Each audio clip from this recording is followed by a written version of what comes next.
நீதிமொழிகள் 5ஆம் அதிகாரம் வசனம் 1-13 வரை. என் மகனே, என் ஞானத்தை கவனித்து என் புத்திக்கு உன் செவியை சாய். அப்பொழுது நீ விவேகத்தை பேணிக் கொள்வாய்.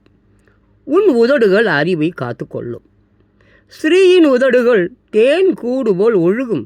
அவள் வாய் என்னெனிலும் மிருதுவாய் இருக்கும்.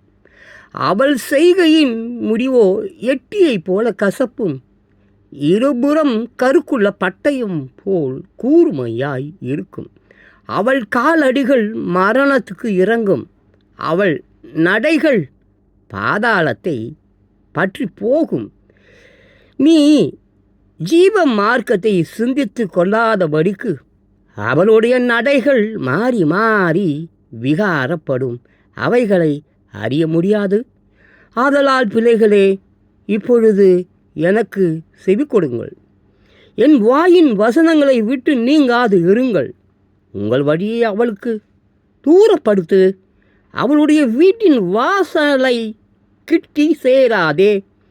சேர்ந்தால் உன் மேன்மை அந்நியர்களுக்கும் உன் ஆயுசின் காலத்தை கொடூரருக்கும் கொடுத்து விடுவாய்.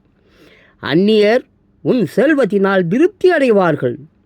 உன் பிரயாசத்தின் பலன் புறத்தியாருடைய வீட்டில் சேரும். முடிவிலே உன் மாம்சமும் உன் சரீரமும் உரு வழியும் போது நீ துக்கித்து, ஐயோ, போதகத்தை நான் வெறுத்தேனே, கடிந்து கொள்ளுதலை என் மனம் அலட்சியம் பண்ணியதே, என் போதகரின் சொல்லை நான் கேளாமலும் எனக்கு உபதேசம் பண்ணியவர்களுக்கு என் செவியை சாயாமலும் போனேனே.